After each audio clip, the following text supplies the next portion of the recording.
Let's begin by making a graham cracker crust. In a food processor, add in 16 graham crackers, give the crackers a quick pulse. Then add in 1 cup of toasted pecans. Ensure to toast your pecans as it will make a big difference. That would make the crust nice and fragrant. 1/4 cup of granulated sugar and half a teaspoon of ground cinnamon. Pulse until mixed and broken into small pieces. As a binding agent, add in 4 tablespoons of melted unsalted butter. Continue pulsing to incorporate the butter in. Using a spatula, make sure that the butter has been evenly incorporated. You should end up with wet sand-like texture. Transfer your graham cracker mixture into a 10-inch springform pan. Go ahead and spread it out until you cover the bottom of the pan. Then press down by either using a tall drinking glass or a measuring cup. Meanwhile, preheat the oven to 350 degrees Fahrenheit, that is 177 degrees Celsius. Use the tall glass to help you press down on the sides. Once the crumbs have been compacted, transfer onto a baking tray. Now bake at 350 degrees Fahrenheit for about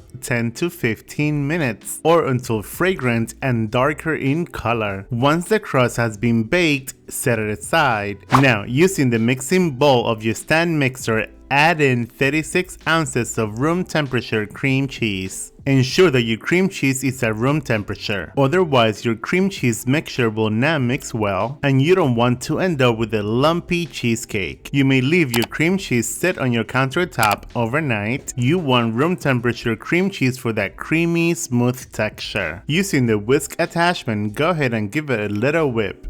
Mix at a medium speed to cream. Using a spatula, make sure that you don't have any big lumps. Add in 1.5 cups of granulated sugar, followed by half a teaspoon of salt. Mix on medium speed until creamy. Using a spatula, scrape the bottom of the bowl to make sure that nothing bad is happening down there. Continue mixing until the sugar and the salt have been evenly incorporated to a creamy mixture. Then add in 3/4 of a cup of sour cream, followed by 2 teaspoons of pure vanilla extract. Continue mixing to incorporate. Now add in 2 egg yolks, one at a time, and mix. Once the egg yolks have been incorporated, add in 5 large room temperature eggs, one at a time as well. Scrape the bottom of the bowl to ensure that we don't have any lumps. Sprinkle in 3 tablespoons of all-purpose flour. Do this in increments. We're adding the flour a little bit at a time so it doesn't clump up.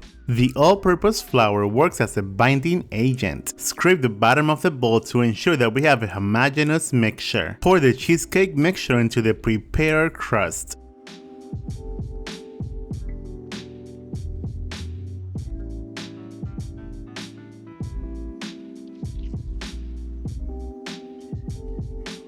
Now bake at 350 degrees Fahrenheit for 20 minutes.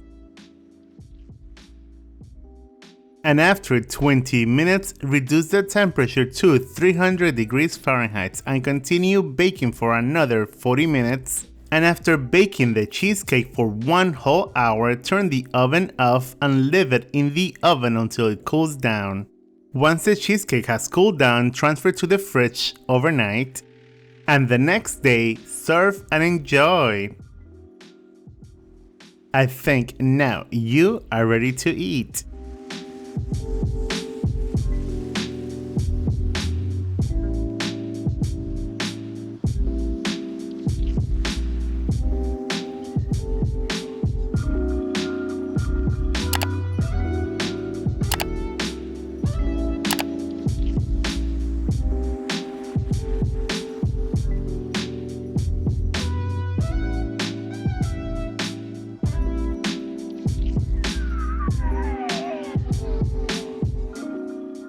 There you guys have it, a light and creamy cheesecake. Enjoy, buen provecho, and thanks for watching. Bye.